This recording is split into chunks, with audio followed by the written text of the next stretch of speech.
விவிலிய வாசகத்திற்கு செவிமடுப்போம்.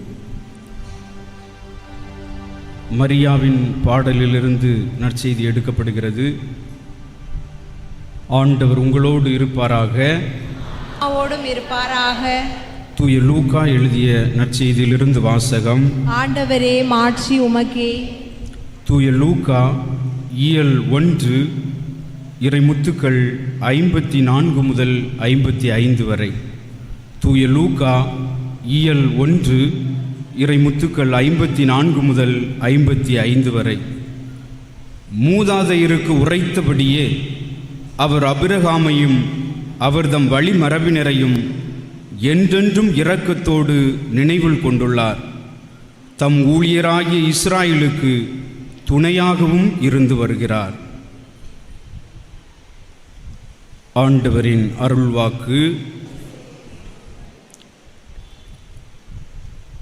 இயேசு கிறிஸ்துவுக்குள் பிரியமான சகோதர சகோதரிகளே, தூய பாத்திமா நகரின் அன்பு மக்களே, வந்திருக்கும் பக்தர்களே, தொலைக்காட்சி வழியாக வலை ஒளி வழியாக பார்த்து கொண்டிருக்கும் அன்பு நேயர்களே, உங்கள் அனைவருக்கும் பாத்திமா தாயினுடைய இந்த திருவிழா கால ஆசீர்வாதத்தையும் ஜெபங்களையும் பங்கு தந்தையோடும் பங்கு பேரவைகளோடும் இணைந்து உங்களுக்கு தெரிவிப்பதிலே பெரும் மகிழ்ச்சி கொள்கிறேன். அன்புக்குரியவர்களே, இன்றைய தலைப்பு மாறி இருக்கிறது. மீனவர்களின் தாய் மரியா என்ற வார்த்தை கடலோடிகளின் பாதுகாவலி அன்னை மரியா என்று மாற்றப்பட்டிருக்கிறது. மரியா என்ற பெயரை ஹீப்ரு, எபிரேயம், அராமைக், லத்தீன், கிரேக்கம், பிரெஞ்சு மற்றும் ஜெர்மன் ஆங்கில மொழிகளில் இவ்வாறு கூறுகிறார்கள்: மரியம், மிரியம், மரி, மரியா, மேரி என்று இந்த மரியாள் அழைக்கப்படுகிறாள்.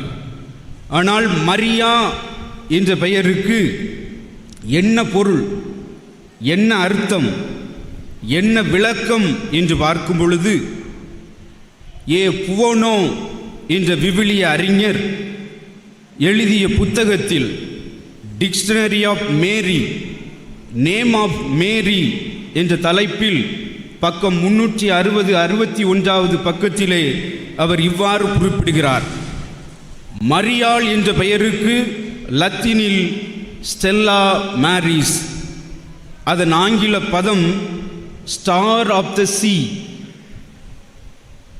ஸ்டெல்லா மேரிஸ் என்ற ஆங்கில பத அர்த்தம் நாம் தமிழிலே சமுத்திரத்தின் நட்சத்திரம் அல்லது சமுத்திரத்தின் விண்மீன் அல்லது கடலின் நட்சத்திரம் அல்லது கடலின் விண்மீன் என்பதுதான் மரியா என்ற பெயருக்கு பெயர் விளக்கமாக இருக்கிறது. இந்த கடலின் நட்சத்திரத்தை, இந்த சமுத்திரத்தின் நட்சத்திரமான இந்த விண்மீனைத்தான் லத்தீனிலே மீண்டுமாக ஆவே மாரிஸ் ஸ்டெல்லா என்று சொல்கிறோம். சமுத்திரத்தின் கடலின் நட்சத்திரமான தாயே வாழ்க, ஆவே மாரிஸ் ஸ்டெல்லா என்று அகில உலகமெங்கும் அழைத்து கொண்டிருக்கிறார்கள் இந்த அன்னையை. அன்புக்குரியவர்களே, இந்த மறையுரையில், இந்த அருளுரையில் கடலோடிகளின் பாதுகாவலி அன்னை மரியா என்ற தலைப்பில் நாம் சிந்திக்க இருக்கிறோம். கடலோடிகளின் பாதுகாவலி என்று அன்னை மரியாவை கொண்டாடலாமா? இந்த தொலைக்காட்சியை பார்த்து கொண்டிருக்கிற மாற்று நிலத்தை சார்ந்த சமூகங்கள் உடனே முகம் சுளிக்க கூடாது. அன்னை மரியாள் எல்லோருக்கும், அகில உலகிற்கும் தாயானவள் தானே. அவளை கடலோர மக்களின் பாதுகாவலி என்ற ஒரு சொல்லாடலுக்குள் நாம் கொண்டு வர முடியுமா என்றால் நிச்சயமாக, உறுதியாக கொண்டு வர முடியாது. இந்த அன்னை எல்லோருக்கும் தாயாகத்தான் இருக்கிறார். ஆனால் கடலோடிகளின் பாதுகாவலி அன்னை மரியா என்று சொல்வதற்கு காரணம், ஒரு வரலாற்று பின்னணி இருக்கிறது. இலங்கையைச் சேர்ந்த இறையியலாளர் தீசா பாலசூரியா என்பவர் 1997 மேரி அண்ட் விமென்ஸ் லிபரேஷன், மரியாளும் பெண்களின் விடுதலையும் என்ற புத்தகத்தில் voice from the third world, ஏழை உலக நாடுகளின், ஏழை உலக மூன்றாவது நாடுகளின் குரலாக என்ற தலைப்பிலே அவர் இவ்வாறு கூறுகிறார். நாம் மாதாவுக்கு சற்று முன்பு பாடினோம் அல்லவா, மாதா பிரார்த்தனை. அது இத்தாலியில் உள்ள லொரோட்டா என்ற பேராலயத்தில் அந்த மன்றாட்டு பிரார்த்தனை பிரமாணிக்கமாக அன்னைக்கு இயற்றப்பட்டது. அந்த பிரார்த்தனையை அவர் சொல்கிறார்.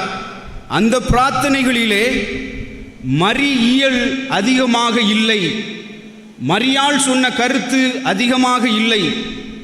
அவர் லூக்காவில் பாடிய அந்த பாடலுடைய மக்களுடைய துன்பங்கள் அல்லது மக்களுடைய எல்லா வேதனைகளிலும் அந்த தாய் இருந்ததை இந்த மன்றாட்டு அவ்வளவாக எடுத்து காட்டவில்லை. மெக்னானிமஸ் வேர்டு, மிகவும் பாப்புலர் டிவோஷனாக, ஒரு கொண்டாட்டமான வார்த்தைகளாக இருக்கிறது. இதையே நீங்கள் ஏன் உரிமை வாழ்வு இழந்த மக்களின் தாய், விடுதலையை எங்கும் மக்களின் தாய், துன்பத்தில் துணையாய் இருக்கும் தாய் என்று நாம் சொல்லாமல் ஏன் விட்டுவிட்டோம் என்ற வார்த்தையை தீசா பாலசூரியா இந்த திரு அவைக்கு எடுத்து காட்டுகிறார். உடனடியாக திரு அவை அவரை கூப்பிட்டு விளக்கம் கேட்கிறது.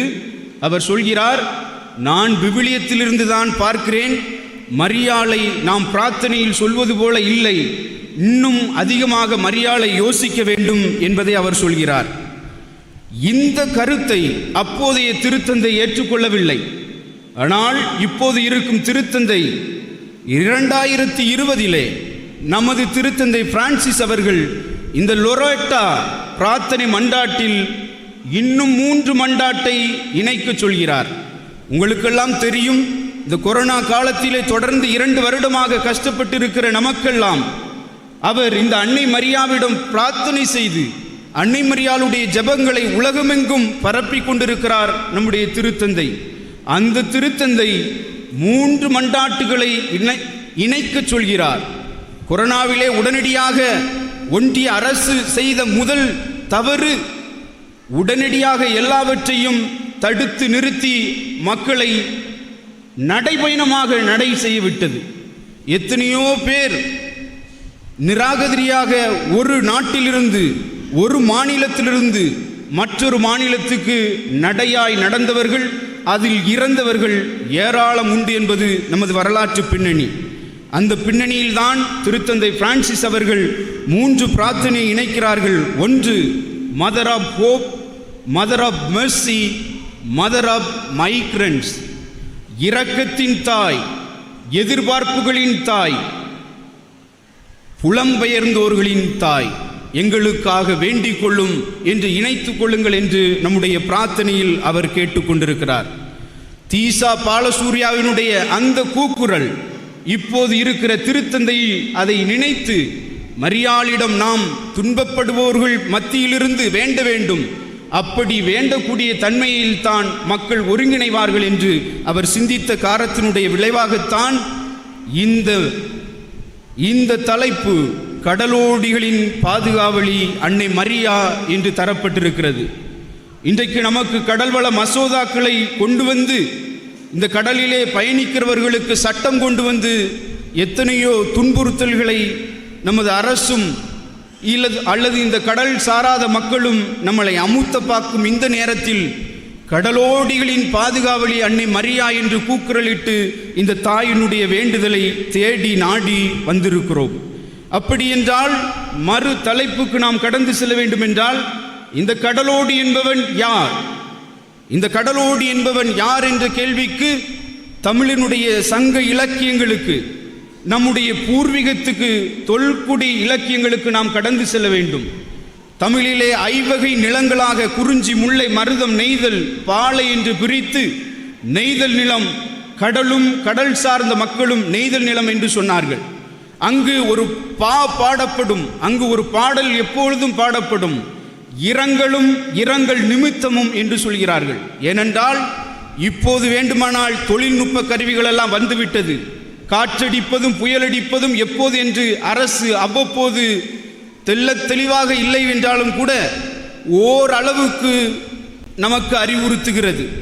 அந்த அறிவுறுத்தலுக்கு முன்பைய காலத்திலே நம்முடைய கடல் மீனவர்கள் எதையும் கண்டுகொள்ளாமல் போய் தலைவன் கடலுக்கு போய் திரும்பி வரும் வரை தலைவி இங்கு மெழுகு விளக்கு சீரை ஏந்தி அல்லது திரியை கொளுத்தி தலைவன் வரும் வரை காத்திருப்பாள்.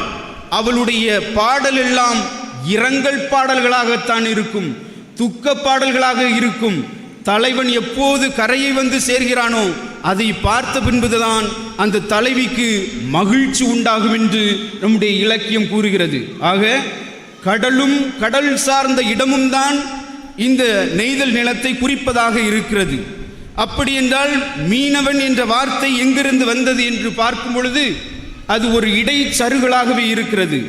ஆங்கிலத்திலே ஃபிஷர்மேன் என்று சொல்லி வெகு எளிதாக கொண்டாடி விடுகிறோம். ஆனால் நாம் எல்லாம் வெறும் மீன்பிடிக்காரன் என்று மற்றவர்கள் நீ மீன்பிடிக்காரனா, இவர்கள் மீன்பிடிப்பவர்களா என்று இந்த சொல்லாடலோடு மீனவர்களை அடக்கிவிட முடியாது. என்றால் இலக்கியம் சொல்கிறது கடலும் கடல் சார்ந்த இடமும் மீனும் மீன் சார்ந்த இடமும் சொல்லவில்லை. ஏரியிலும் மீன் பிடிக்கிறார்கள், குட்டைகளிலும் மீன் பிடிக்கிறார்கள், ஏன் சின்ன குளங்களிலும் மீன் பிடிக்கிறார்கள். அவர்களோடு இந்த கடல் மீனவர்களை இணைத்து விடக்கூடாது. இவர்கள் கடல் வணிகத்திலே திரவியம் தேடி, திரைகடலோடி திரவியம் தேடி என்று கொண்டலி வேந்தனில் ஔவையார் சொன்ன வார்த்தை, திரைகடலோடி திரவியம் தேடு. இன்றைக்கு விமானம் கண்டுபிடிப்பதற்கு முன்பாக அல்லது ரயில் பயணங்கள் கண்டுபிடிப்பதற்கு முன்பாக அல்லது பஸ் பேருந்துகள் கண்டுபிடிப்பதற்கு முன்பாக உலகத்தினுடைய வணிகம் நடந்தது இந்த கடல் பரப்பில்தான். உலகத்தினுடைய மதங்கள் பரப்பப்பட்டது இந்த கடல் பயணத்தின் வழியாகத்தான். அதனால் தான் உங்களுக்கு தெரியும், நம்முடைய ஞானத்தகப்பன் முத்துக்குளித்துறைக்கு வரும்பொழுது, சவேரியார் வரும்பொழுது, அந்தோனியார் பிறந்த போர்ச்சுகல் நாட்டில் உள்ள அந்த லிஸ்பன் துறைமுகத்திலிருந்து பயணத்தை தொடங்கி கோவாவுக்கு வந்து பிறகு தூத்துக்குடி வந்தடைந்தார். இந்த மத பயணங்கள் எல்லாம் கடல் வழியாகவும் தோணிகள் வழியாகவும் கப்பல்கள் வழியாகவும் நடந்தது. ஆகவே நீங்கள் வெறும் மீன்பிடிப்புக்காரன் என்று உங்களை மீனவன் என்று அந்த மீனுக்குள் அந்த பதத்தை அடக்கிவிட முடியாது என்று கூறுகிறார்கள். அதனால்தான் இவன் கடல் கடந்து இவன் கடலுக்குள் கிடைத்த மீனை மட்டுமல்ல, கடலுக்குள் கிடைத்த முத்தை, கடலிலிருந்து உருவாகிய உப்பை இவன் மற்ற நிலங்களுக்கு எடுத்து செல்கிறான். அதனால்தான் இங்கு கடற்கரையில் பிறந்தவர்களை எவ்வாறெல்லாம் அழைத்தார்கள் என்று பார்க்கும் பொழுது, முன்னைய நாட்களில் இந்த நெய்தல் நில மக்களை அழைத்தார்கள் திமிலர், சாளர், நுளையர், பரவர், உமனர், கொம்பன், அடப்பான் என்ற இத்தகைய பெயர்களால் நெய்தல் நில மக்கள் அழைக்கப்படுகிறார்கள். ஆக மீன்பிடிப்பு மட்டுமே தொழிலாக கருதாமல் உப்பு, இன்னும் மற்ற நிலங்களில் கிடைக்கிற மிளகு, தேக்கு போன்ற அனைத்து தேவைகளையும் இவன் கடல் கடந்து மற்ற ஊர்களுக்கும் மற்ற நாடுகளுக்கும் கொண்டு போய் கூடிய அளவிற்கு இருக்கிறது. இன்றைக்கு கூட எகிப்திற்கு போகக்கூடிய ஒரு கப்பல் நமதுடைய தூத்துக்குடி துறைமுகத்தில் இருக்கிறது. இங்கிருந்து ஸ்பிக் உரத்தை ஏற்றிக்கொண்டு தூத்துக்குடியிலிருந்து எகிப்து நோக்கி பயணிக்கிறது. இந்த பயணத்தை தான் அன்றைய கடல் வாணிபத்தில் இருந்த மீனவர்கள் கண்டுகொண்டார்கள். இதைத்தான் வாஸ்கோடகாமா, மார்க்கோ போலோ அவர்களுடைய வரலாற்று புத்தகத்தில் இந்த நெய்தல் நில மீனவர்களே உலகத்தினுடைய எல்லா பரப்புகளிலும் இருந்து தமிழ் மொழியையும் தமிழ் கலாச்சாரத்தையும் கொண்டு போனவர்கள் இந்த நெய்தல் நில மக்கள் தான் என்று ஒரிசா பாலு அவர்கள் தன்னுடைய வரலாற்று ஆய்விலே குறிப்பிடுகிறார்கள். கடல் வழியாகத்தான் கலாச்சாரங்கள் கடந்திருக்கின்றன, கடல் வழியாகத்தான் பண்டமாற்றங்கள் நடந்திருக்கின்றன, இன்றும் நடக்கின்றன. ஆனால் கடல் மீனவர்களின் நிலை எப்படி இருக்கிறது என்பதை நாம் சிந்திக்க இருக்கிறோம். அன்புக்குரியவர்களே, இதை வெறும் மீனவன் என்ற சொல் ஒரு லீனியல் பிரையாரிட்டி என்று சொல்வார்கள். ஆனால் கடலோடி என்ற வார்த்தைக்குள்ளே நிறைய பதம் இருக்கிறது. உமனர்கள் என்று உப்பு விற்கக்கூடியவர்களை சொல்வார்கள். இந்த உமணர்கள் இங்கிருந்து உப்பை வாங்கி கொண்டு பாலை நிலத்துக்கும் மருதம் நிலத்துக்கும் தாண்டி அங்கு குறிஞ்சியில் உள்ள காட்டுப்பகுதியில் உள்ள மலைகளில் வாழுகிற அந்த மக்களுக்கு இந்த உப்பை கொண்டு கொடுத்து அவர்களிடமிருந்து கிழங்குகளையும் தேனையும் இன்னும் பல வகை பொருட்களையும் அங்கிருந்து வாங்கி வரும்பொழுது வருகிற வேளையிலே மருத நிலத்தில் அவர்களுக்கான ஆடைகளை பெற்றுக்கொண்டு இன்னும் பாலை நிலத்தில் அவர்களுக்கான பயணத்தை இன்னும் ஆடு மாடுகள் இறைச்சிகள் எல்லாவற்றையும் பெற்றுக்கொண்டு மீண்டும் அவன் நெய்தல் நிலத்துக்கு வருகிறான். ஆகவே அந்த குறிஞ்சி நில மக்கள் இந்த உமணருடைய வரவேற்பை காத்து நிற்பார்களாம். எப்பொழுது அவன் உப்பு கொண்டு வருவான். இன்றைக்கு இந்த உப்பு விற்பவர்கள் உமணர்கள் என்று அழைக்கப்படுகிறார்கள். இவர்களை நம்முடைய வழக்கு சொல்லிகளில் குட்டைக்காரர்கள் என்று சொல்கிறோம். இந்த குட்டைக்காரர்கள் இந்த உப்பை சுமந்து சென்றவர்கள், இந்த பொடி மீன்களை சுமந்து சென்று மற்ற சமூகங்களுக்கு கொடுத்தவர்களை குட்டைக்காரர்கள் என்று சொன்னவர்கள் எல்லாம் இப்பொழுது நீங்கள் விருதுநகர் மதுரை பகுதிகளிலும் பறந்து கிடக்கிறார்கள். அத்தகைய தொழிலை செய்தவர்களும் இந்த கடலோடிகள் தான். ஆக கடலோடிகள் என்பது வெறும் பறவர் மட்டுமல்லாமல் இந்த பகுதிகளிலே நாம் பார்க்கிறோம் முக்குவர் பரதவர் 2 பேரும் கிறிஸ்தவ மதத்தால் நாம் சபரியாருக்கு பின்பு மாறுகிறோம். ஆனால் பரதவ ராஜகுலம், பரதவ முதலியார்கள், பரதவ ஜெட்டியார்கள், இன்னும் முத்திரையர்கள், எத்தனையோ சமூகங்கள் நீரோடி முதல் பழவேற்காடு வரை தமிழ்நாட்டினுடைய கடற்கரையில் பெரிய சமூகமாக இருக்கிறது. நாம் ஒரு பெரிய நெய்தல் நிலத்து சமூகத்தினுடைய மக்கள். ஆனால் இன்றைக்கு நம்மையே குறிக்கு கொண்டு கத்தோலிக்கத்திற்கு வந்த காரணத்தினால் ஏனோ தெரியவில்லை, நாம் ஒன்றாக இணைய முடியாத சூழலில் நாம் இருந்து வருகிறோம். அன்புக்குரியவர்களே, தாயாம் திருச்சபையில் இந்த மீனவர்களுக்கான அடையாளம் இருக்கிறதா? இருக்கிறது. மீன்தான் கடவுளுடைய அடையாளம் என்று பார்க்கப்பட்டது தாயாம் திருவையினுடைய வரலாற்றை எட்டி பார்க்கும் பொழுது அன்புக்குரியவர்களே, பவுலடியாரை கொலை செய்த ரோமை மன்னன் நீரோ அந்த நகரை எரித்துவிட்டு கிறிஸ்தவர்கள் தான் இந்த நகரத்தை எரித்தான் என்று ஒரு பொய்யை பரப்பினான். அதற்கு பின்பு 70 ஆண்டுகளுக்கு பின்பு ரோமை மன்னனுடைய அந்த தளத்திலிருந்து வந்த தீத்தஸ் என்பவன் எருசலேமை தீக்கிரையாக்குகிறான். இப்படி எருசலேமும் ரோமும் அடிபட்டு போகின்ற அந்த சூழலில்தான் ரோமையர் மக்களுக்கு ஒரு சட்டம் வருகிறது. ரோமை ராயன் அவருடைய படத்தையும் அவருடைய சிலையையும் வணங்க வேண்டும் என்ற சட்டம் வருகிறது. கிறிஸ்தவர்களுக்கு என்ன சட்டம் பாய்கிறது? அவர்களுக்கு ஒரு தடை சட்டம் கொண்டு வருகிறார்கள். எங்கும் மதத்தை இந்த கிறிஸ்தவர்கள் பரப்பினால் உடனடியாக அவர்கள் கொல்லப்படுவார்கள் என்ற சட்டத்தை இயேசு கிறிஸ்து பிறந்த 70 ஆண்டுகளுக்கு முன்பு இவ்வாறு சூழல் நடைபெறுகிறது.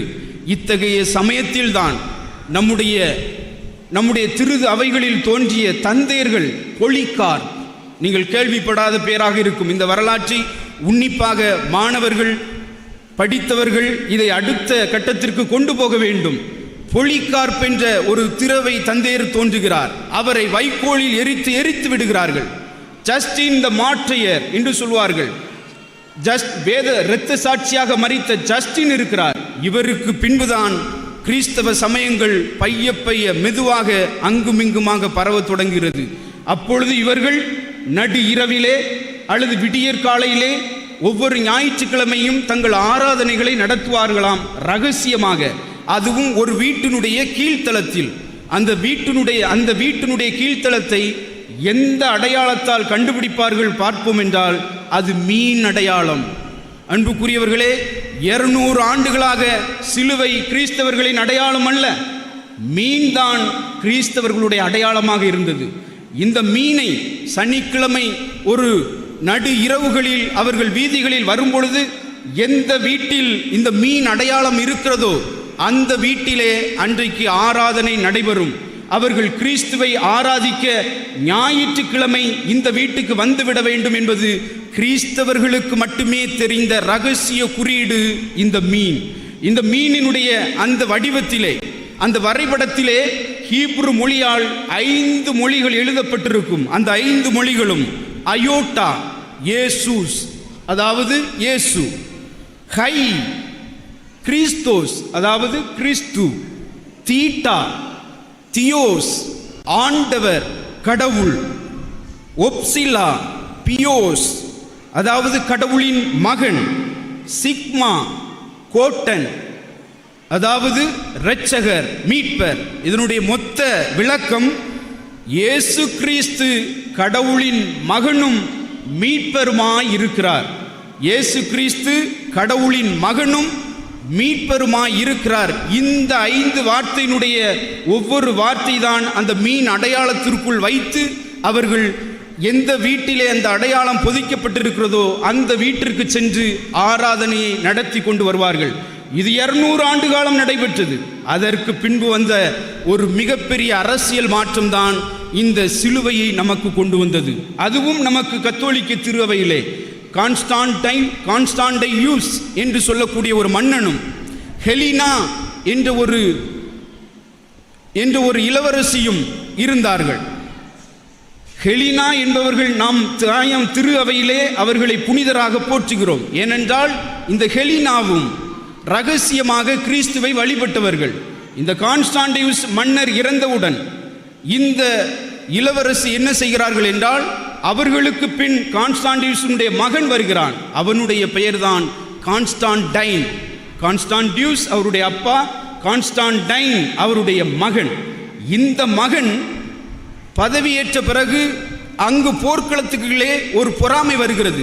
அவர்களுடைய வீர படைகளிலே இருந்த மெகஸ்தண்டியூஸ் என்ற ஒரு படை தலைவனுக்கும் அவருக்கும் போராட்டம் வருகிறது. நான் தான் இந்த அரசை ஆள்வேன், அப்பாவுக்கு பின் மகன் கிடையாது, நானும் ஒரு வீரன் தான், நான் தான் ரோமையை ஆள்வேன் என்று மெகஸ்தண்டியூஸுக்கும் இந்த கான்ஸ்டாண்டைனுக்கும் ஒரு நதிக்கரையிலே போர் என்று முழக்கம் அறிவிக்கப்பட்டது. அப்போது இந்த கான்ஸ்டாண்டைன் மிகப்பெரிய பதற்றத்தோடு இருக்கும் பொழுது நடு இரவில் ஒரு கனவு இவருக்கு வெளிப்படுகிறது. அந்த கனவில்தான் மிகுந்த ஒளிவட்டத்திலே ஒரு சிலுவை அடையாளம் வருகிறது. அந்த சிலுவையில் அந்த வார்த்தை, நீ இந்த சிலுவையில் கொண்டு இதை வெற்றி பெறு என்ற வார்த்தை அவனுக்கு கொடுக்கப்படுகிறது. அது ஹீப்ரு மொழி. அந்த ஹீப்ரு மொழியிலே அவன் கேட்கிறான், அந்த கனவை பார்க்கிறான். அவனுக்கு ஒன்றும் புரியவில்லை. கடைசியாக மெகஸ்தண்டியூஸ் போர்க்களத்திலே மெகஸ்தண்டியூஸை இவர் தோற்கடிக்கிறார். வெற்றி களிப்போடு ரோமைக்கு வரும்பொழுது தன்னுடைய தாய் ஹெலினா ரகசியமாக கிறிஸ்தவளாக இருக்கிற அந்த தாயிடம் கூறுகிறார், அம்மா, நான் வெற்றி கொண்டேன், ஆனால் நடு இரவில் எனக்கு ஒரு கனவு வந்தது, நான் பயந்தபோது இப்படி ஒரு பிரகாசத்தில் ஒரு சிலுவையை பார்த்தேன் என்று கூறுகிறார். அப்பொழுதுதான் இந்த தாய் அந்த மகனிடம் உண்மையை சொல்கிறார். மகனே, நான் உன் தந்தை கான்ஸ்டாண்டியூஸ் இருந்த காலத்திலே நான் இந்த கிறிஸ்துவை வழிபட்டேன், ஆராதித்தேன் மறைமுகமாக, ஏனென்றால் அவர் என்னை கொன்று விடுவார் என்று. அதே கடவுள் உனக்கு காட்சியளித்து நீ இந்த போராட்டத்திலே வெற்றி கொண்டு விட்டாய். இனிமேல் இந்த சிலுவை தான் நமக்கு மீட்பு, இந்த சிலுவை தான் நமக்கு வெற்றி, இதை முழக்கமிட்டு அறிவி என்று சொன்னான். அந்த காலத்தில் இருந்துதான் 200 ஆண்டுகளுக்கு பின் தான் ரோமை ஆலயங்கள், ஏற்கனவே பல்வேறு மத வழிபாட்டுகளில் கட்டிய பெரிய பெரிய ஆலயங்கள், விலங்குகளையும் இன்னும் பெரிய பெரிய அருவருக்கக்கூடிய சிலைகளையும் வைத்து கட்டிய அந்த ரோமை பேராலயங்களில் எல்லாவற்றையும் தரைமட்டமாக்காமல் அந்த ஆலயங்களை சீர்படுத்துகிறார்கள். எல்லா தேவையற்ற சிலைகள் இருந்த இடத்தை எடுத்துவிட்டு சிலுவையை பொருத்துகிறார்கள். அந்த போர்க்களத்திலே எவ்வாறு அவர்கள் சிலுவையை தாங்கி கொண்டு போர் செய்தார்களோ அதே போல சிலுவையை பொருத்துகிறார்கள். அன்புக்குரியவர்களே, இந்த வரலாற்று பின்னணியில் இருந்து உங்களுக்கு நான் சொல்வது என்ன? 200 ஆண்டுகளுக்கு முன்பு நாம் கிறிஸ்தவ அடையாளமாக நமக்கு கொடுக்கப்பட்டது இந்த மீன். இந்த மீனினுடைய அந்த முத்திரையை பார்த்துதான் 200 ஆண்டுகள் கிறிஸ்தவர்கள் தங்களையே காத்து கொண்டு இயேசு கிறிஸ்து கடவுளும் மகனும் மீட்பராகவும் இரட்சகராகவும் இருக்கிறார் என்று அறிக்கையிட்டார்கள். இந்த வரலாற்று பின்னணியில் இருந்துதான் நாம் இன்றைக்கு கடலோடிகளின் பாதுகாவலி நமது அன்னை மரியா என்ற தலைப்புக்கு மீண்டும் வருகிறோம். அன்புக்குரியவர்களே, நம்முடைய தாயாம் தமிழகத்தில் நாம் எத்தகைய மக்களாய் இருந்தோம்? 500 வருட வரலாறு தான் நம்முடைய தம்பிகள் தங்கைகளுக்கு தெரியும். இந்த தொலைக்காட்சியை பார்த்து கொண்டிருப்பவர்கள் எல்லோரும் உற்று கவனித்து கொண்டிருப்பார்கள். இந்த கடற்கரை பரதவர்களும் முக்குவர்களும் 500 ஆண்டுகளாகத்தான் கிறிஸ்தவர்களாக மாறியிருக்கிறார்கள். இவர்கள் இந்த 500 ஆண்டுகளுக்கு முன்பு இவர்கள் எப்படி இருந்தார்கள்? இவர்கள் எந்த தெய்வத்தை வணங்கினார்கள் என்ற வரலாறை இன்றைய இளைஞர்களும் இளம்பெண்களும் தங்களுடைய வரலாற்றினுடைய பின்பதிவை தேடுவதே இல்லை.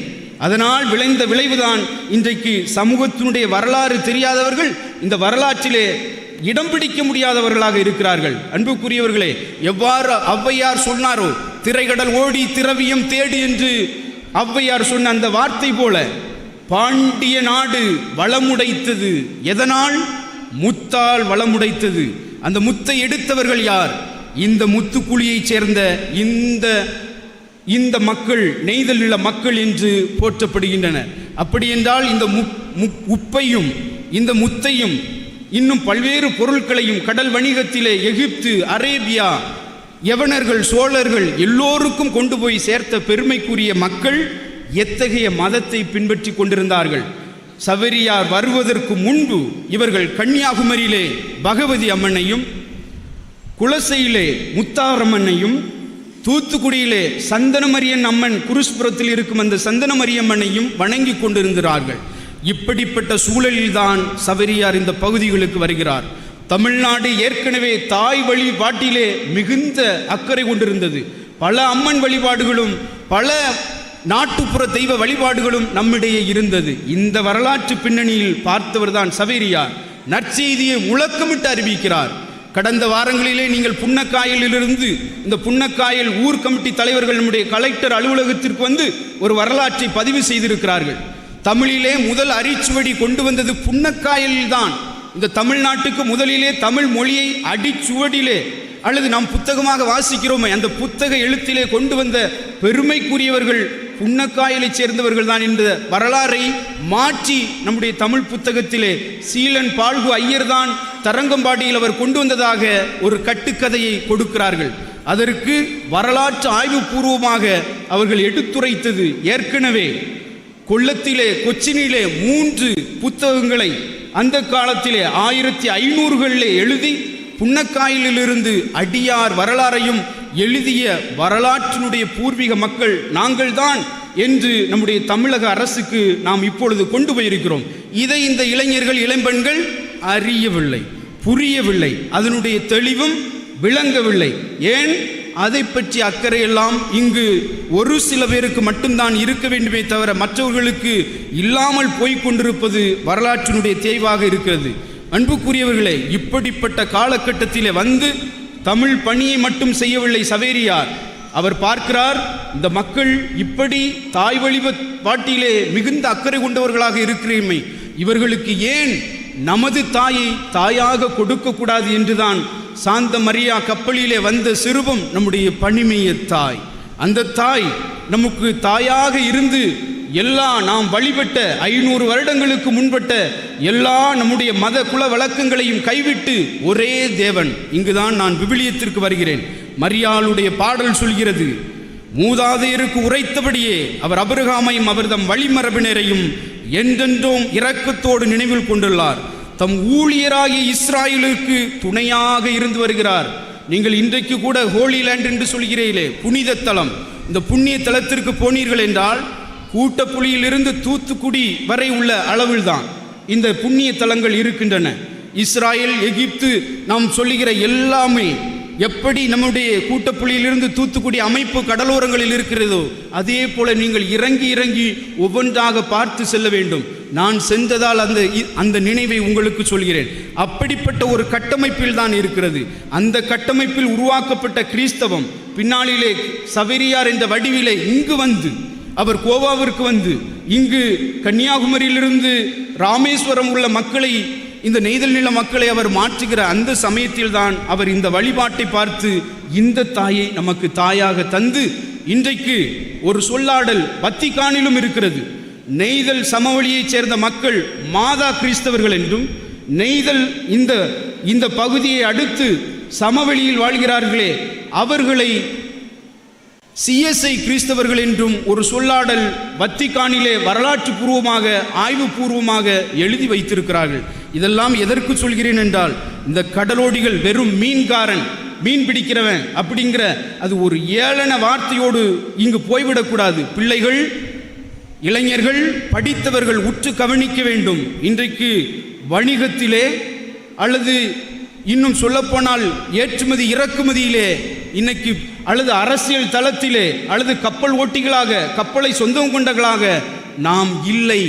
யதார்த்தத்தில் காரணம் என்ன?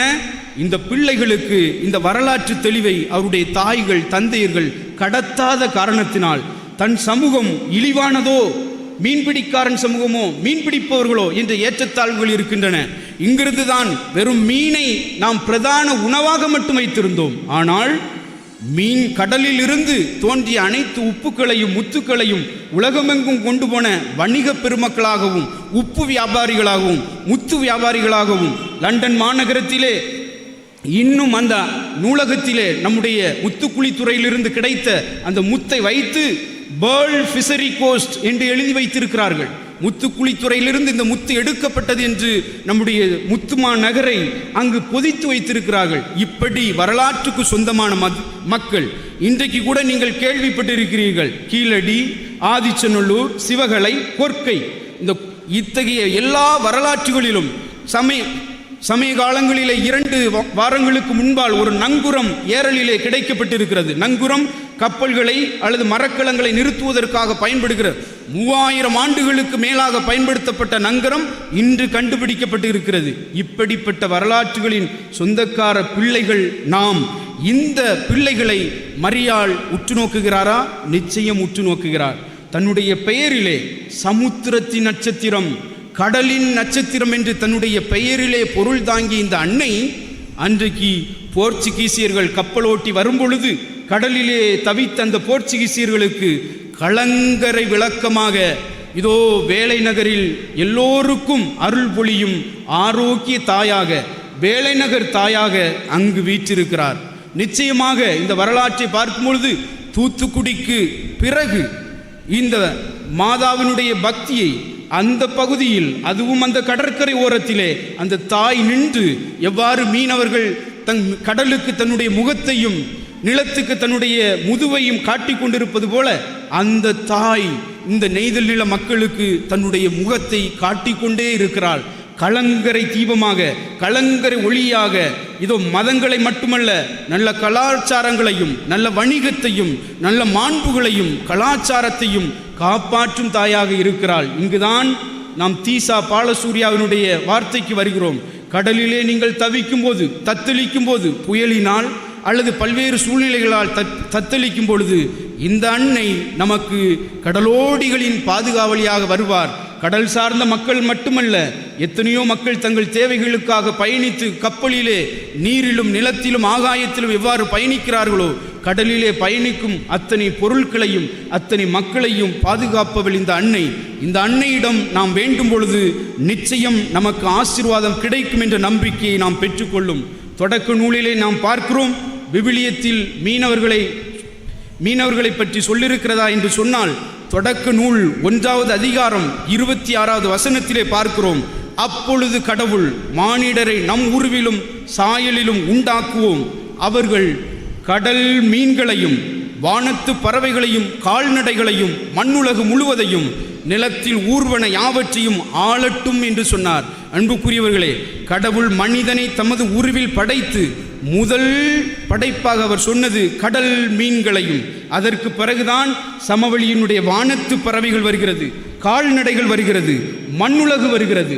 இதற்கு முன்பால் அவர் கடல் மீன்களை படைத்து அவற்றை ஆளுங்கள் என்று சொன்ன அந்த வார்த்தை இந்த நெய்தல் நில கடலோடிகளுக்கு சேருகிறது. அது மட்டுமல்ல, அவர் மீண்டுமாக தொடக்க நூல் 1:28 ஆசீர்வாதத்தையும் கொடுக்கிறார். கடவுள் அவர்களுக்கு ஆசி வழங்கி பழுகி பெருகி மண்ணுலகை நிரப்புங்கள், அதை உங்கள் ஆற்றலுக்கு உட்படுத்துங்கள். கடல் மீன்கள், மீண்டுமாக சொல்கிறார், கடல் மீன்கள், வானத்து பறவைகள், நிலத்தில் ஊர்ந்து உயிர் வாழ்வன அனைத்தையும் ஆளுங்கள் என்ற வார்த்தையையும் ஆசீர்வாதத்தையும் அவரே கொடுப்பதை நாம் பார்க்கிறோம். மீண்டுமாக இந்த கடல் சீற்றத்தினால் ஏற்படும் பொழுது யோபுவினுடைய வரலாற்று புத்தகத்தை நாம் பார்க்கிறோம். அதற்கு முன்பாக யோனாவை நாம் பார்க்கிறோம். யோனா இந்த கடலினுடைய அந்த மீனுடைய வயிற்றிலிருந்து ஆண்டவரிடம் மன்றாடுகிறார். யோனா புத்தகம் அதிகாரம் 2:1 நாம் பார்க்கிறோம், கடவுள் இந்த யோனாவினுடைய வயிற்றிலிருந்து அவருடைய மன்றாட்டை கேட்கிறார். அதுதான் கடலோடிகளின் பாதுகாவலி. எப்பொழுதும் யார் மன்றாடும் பொழுதும் செவி கொடுத்து கேட்கும் தாயாக இந்த தாய் இருக்கிறார் என்பதை நமக்கு புலப்படுத்துகிறது. அன்புக்குரியவர்களே, மீண்டுமாக இயேசு தன்னுடைய புதிய ஏற்பாட்டில் அருமையாக ஒரு சொல்லாடலை பயன்படுத்துகிறார். பிள்ளைகள் மீனை கேட்டால் பாம்பை கொடுப்பாரோ? இல்லை, அவர் ஆசீர்வாதங்களை நிச்சயம் தருவார் என்று நம்பிக்கையை நமக்கு தருகிறது. மீண்டுமாக யோவான் புத்தகம் 21வது அதிகாரம் 5வது வசனம் சொல்கிறது, இயேசு அவர்களிடம், பிள்ளைகளே, மீன் ஒன்றும் உங்களுக்கு கிட்டவில்லையா? மீன் ஒன்றும் உங்களுக்கு கிடைக்கவில்லையா என்று கேட்டார். அவர்களை நீங்கள் ஆழத்திற்கு கொண்டு போய் செல்லுங்கள் என்று கடலையும் கடல் மீன்களையும் கடலினுடைய எல்லா சூழலையும் அறிந்தவராக, புரிந்தவராக, தெரிந்தவராக இருக்கிறார். அதனால் தான் சொல்கிறார்கள், பரம தந்தை தன்னுடைய ஒரே திருமகனுடைய நிலைத்திருந்து அவருடைய திட்டத்தில் அவருக்கு தேவையான சீடர்களை எடுக்கும் பொழுது 12 பேரில் மிகவும் முக்கியமாக இந்த கடலோடிகளாக அவர் எடுப்பதற்கு காரணம், நிறைய காரணம். கடலோடிகள் என்பவர்கள் மீன்பிடிக்கார, மீனவன் அப்படி என்கிற அந்த பதமல்ல.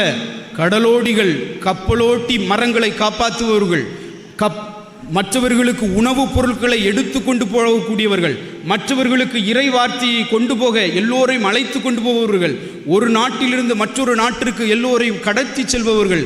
இத்தகைய அர்த்தத்தினுடைய பின்னணியில்தான் கடவுள் இந்த கடலோடிகளை பெருவகையாக தன்னுடைய சீடத்துவ குருத்துவத்தில் அவர் இணைத்து கொண்டு தன்னுடைய இறையாட்சி பணியை தனக்கு பின் அவர்களிடம் கடத்துவதை நாம் பார்க்கிறோம்.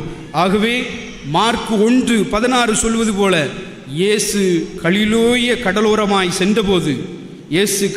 கடலோரமாய் சென்றபோது சீமோனையும் அவருடைய சகோதரர் அந்திரேயாவும் கண்டார். கடலோடிகளான அவர்கள் கடலில் வலை வீசி கொண்டிருந்தார்கள். கரைகளில் வலைகளை பழுது பார்த்து கொண்டிருந்தார்கள் என்ற சொல்லாடலை நாம் பார்க்கிறோம். ஆகவே அன்புக்குரியவர்களே, இதோ இப்பொழுது கடலோடிகளின் பாதுகாவலி எங்களுக்காக வேண்டிக்கொள்ளும் என்று சொல்லும்போது, ஆவே மாரிஸ் ஸ்டெல்லா என்று நீங்கள் உங்களுடைய கூகுளிலே போய் தட்டி பாருங்கள். அங்கு தெரியும் எத்தனையோ மக்களுக்கு, பிலிப்பைன்ஸ் நகர மக்கள் இன்றைக்கும் இந்த மாதாவை கடலுக்குள் கொண்டு போய் ஒரு குறிப்பிட்ட தூரத்தில் கொண்டு போய் அங்குள்ள இளவரசர் தொடங்கி, அரசர் தொடங்கி, அதிகாரிகள் தொடங்கி அந்த நாளை விடுமுறையாக வைத்து கடலின் தேவதையாக, கடலை பாதுகாப்பவளாக, கடல் புறத்தில் வாழும் அந்த வணிகத்தை சார்ந்த, அந்த தொழிலை சார்ந்த எல்லா மக்களுக்கும் தாயாக இருப்பதை அவர்கள் பிரபலப்படுத்தி கொண்டிருக்கிறார்கள். அன்புக்குரியவர்களே, இந்த நாளிலே கடலை நம்பி வணிகம் செய்பவர்கள், கடல் பகுதியை, இந்த நெய்தல் கடலும் கடல் சார்ந்த பகுதியை சார்ந்த வாழுகிற பெரும்பான்மையாக வாழும் பாத்திமா நகர் மக்கள், நீங்கள் ஆசிரியர் பெருமக்களாக இருக்கலாம், நீங்கள் ஆசாரியர்களாக இருக்கலாம், நீங்கள் உழைக்கும் மக்களாக இருக்கலாம், நீங்கள் இன்னும் ஏற்றுமதியாளர்களாக இருக்கலாம். நீங்கள் பெருமைப்படுங்கள். நீங்கள் சாப்ட்வேர் இன்ஜினியராக உலகத்தினுடைய எங்கும் நீங்கள் செய்யலாம். ஆனால் இனிமேல் சொல்லுங்கள், நான் கடலோடி என்று சொல்வதிலே பெருமைப்படுகிறேன். நான் ஒரு கடலோடி என்று சொல்லி என்னை மீன்பிடிப்பவன் என்ற பதத்தில் என்னை அடைக்க முடியாது.